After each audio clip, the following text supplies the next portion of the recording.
এক সময়ের কথা, রাজু নামে একটি ছোট্ট ছেলে ছিল। সে ছবি আঁকতে খুব ভালোবাসতো। দিন রাত সে নতুন নতুন ছবি আঁকতো। তাদের গ্রামে একটি পুরনো বাড়ি ছিল, যেটাকে সবাই ডাকতো ভুতুড়ে বাড়ি বলে। রাতের বেলাতেই বাড়িটির দরজা আপনা আপনিই খুলে যেত এবং ভিতর থেকে অদ্ভুত অদ্ভুত আওয়াজ আসতো। বাঁচাও, আমাকে বাঁচাও, কেউ এখান থেকে। সকাল হলেই সব স্বাভাবিক হয়ে যেত। গ্রামের কিছু লোক একে অপরের সঙ্গে এই বিষয়টি নিয়ে আলোচনা করছিল। তুমি কি গতকালের ওই আওয়াজটা শুনেছো? ওইটা অনেক ভয়ঙ্কর ছিল বাবা। আমার তো কানই ফেটে যাচ্ছিল আওয়াজটা শুনে। হ্যাঁ হ্যাঁ, আমিও শুনেছি। ওইখানে তো আমি দিনের বেলাও ভয় পাই, আর রাতের বেলা তো।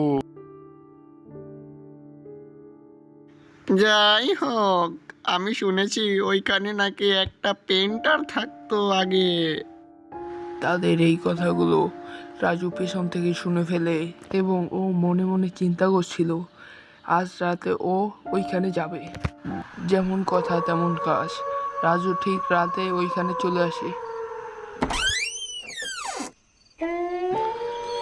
ও ঘরের ভিতর প্রবেশ করে এবং এদিক ওদিক দেখতে থাকে।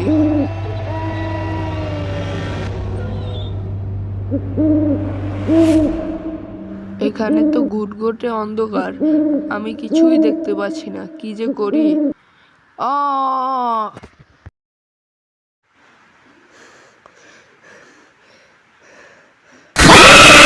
বাঁচাও! রাজু দেখতে পায় ও ওর ঘরের ভিতরে এবং বলে, আরে আমি আমার বাড়িতে কিভাবে আসলাম? আমি তো ওই ভয়ঙ্কর বাড়িটাই ছিলাম। আমার মনে আছে লাস্ট মুহূর্তে মনে হয় আমি পড়ে গেছিলাম। তখনই রাজুর চোখ পড়ে একটি অজানা ছবির উপর।